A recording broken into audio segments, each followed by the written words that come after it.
ಹಲವು ವರ್ಷಗಳ ಬಳಿಕ ಕ್ರಿಕೆಟ್ ಅಭಿಮಾನಿಗಳು ಭಾರತೀಯ ತಂಡದಿಂದ ಕೆಚ್ಚೆದೆಯ ಹೋರಾಟ, ಶರಣಾಗಲ್ಲ ಎಂಬ ಛಲ ಹಾಗೂ ಎದುರಾಳಿಗೆ ಕೊಟ್ಟ ದಿಟ್ಟ ಉತ್ತರವನ್ನ ಕಣ್ತುಂಬಿಕೊಂಡ್ರು. ಇನ್ನಿಂಗ್ಸ್ ಸೋಲಿನ ಭೀತಿಗೆ ಒಳಗಾಗಿದ್ರು ಅಪ್ರತಿಮ ಹೋರಾಟ ಪ್ರದರ್ಶಿಸಿದ ಟೀಂ ಇಂಡಿಯಾ ಇಂಗ್ಲೆಂಡ್ ವಿರುದ್ಧ 4ನೇ ಟೆಸ್ಟ್ ಪಂದ್ಯವನ್ನ ಡ್ರಾ ಮಾಡಿಕೊಂಡಿದೆ. ಇದರೊಂದಿಗೆ ಸರಣಿ ಸೋಲಿನ ಭೀತಿಯಿಂದ ಪಾರಾಗಿದೆ. 4 ಪಂದ್ಯದ ಬಳಿಕ ಇಂಗ್ಲೆಂಡ್ ಸದ್ಯ 2-1 ಮುನ್ನಡೆಯಲಿದೆ. ಮೊದಲ ಇನ್ನಿಂಗ್ಸ್ನಲ್ಲಿ 311 ರನ್ಗಳ ಹಿನ್ನಡೆ ಅನುಭವಿಸಿ ಬಳಿಕ 0ಗೆ 2 ವಿಕೆಟ್ ಬಿದ್ದಾಗ ಭಾರತದ ಸೋಲು ಖಚಿತ ಅಂತಲೇ ಹೇಳಲಾಗ್ತಾ ಇತ್ತು. ಆದರೆ ಭಾರತ ತಂಡ ಸೋಲುಪ್ಪಲು ತಯಾರಿರಲಿಲ್ಲ.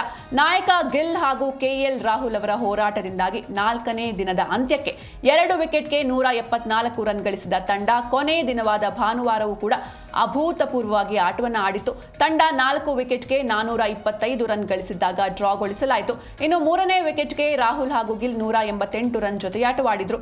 ಆದರೆ ಶತಕದ ಅಂಚಿನಲ್ಲಿ ರಾಹುಲ್ ಎಡವಿದ್ರು. ಇನ್ನು ಪಂತ್ ಗಾಯಗೊಂಡಿದ್ದರಿಂದ ಬಡ್ತಿ ಪಡೆದು ಬಂದ ವಾಷಿಂಗ್ಟನ್ ಗಿಲ್ ಜೊತೆಗೂಡಿ ಇನ್ನಿಂಗ್ಸ್ ಕಟ್ಟಿದ್ರು. ಸರಣಿಯಲ್ಲಿ 4ನೇ ಶತಕ ಸಿಡಿಸಿದ ಗಿಲ್ 238 ಎಸೆತಗಳಲ್ಲಿ 103 ರನ್ ಗಳಿಸಿ ಔಟ್ ಆದ್ರು.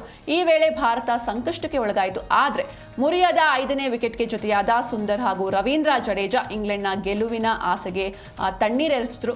ಈ ಜೋಡಿ 203 ರನ್ ಸೇರಿಸಿತ್ತು. ತಂಡವನ್ನ ಇನ್ನಿಂಗ್ಸ್ ಸೋಲಿನಿಂದ ಪಾರು ಮಾಡಿದ್ದಲ್ಲದೆ 114 ರನ್ ಮುನ್ನಡೆಯನ್ನು ಕೂಡ ಒದಗಿಸಿದ್ರು. ಇನ್ನು ಸುಂದರ್ ಚೊಚ್ಚಲ ಶತಕ ಸಿಡಿಸಿದ್ರೆ ಜಡೇಜಾ 5ನೇ ಶತಕ ಪೂರ್ಣಗೊಳಿಸಿದ್ರು. ಇದರ ಬೆನ್ನಲ್ಲೇ ಪಂದ್ಯವನ್ನ ಡ್ರಾಗೊಳಿಸಲಾಯಿತು.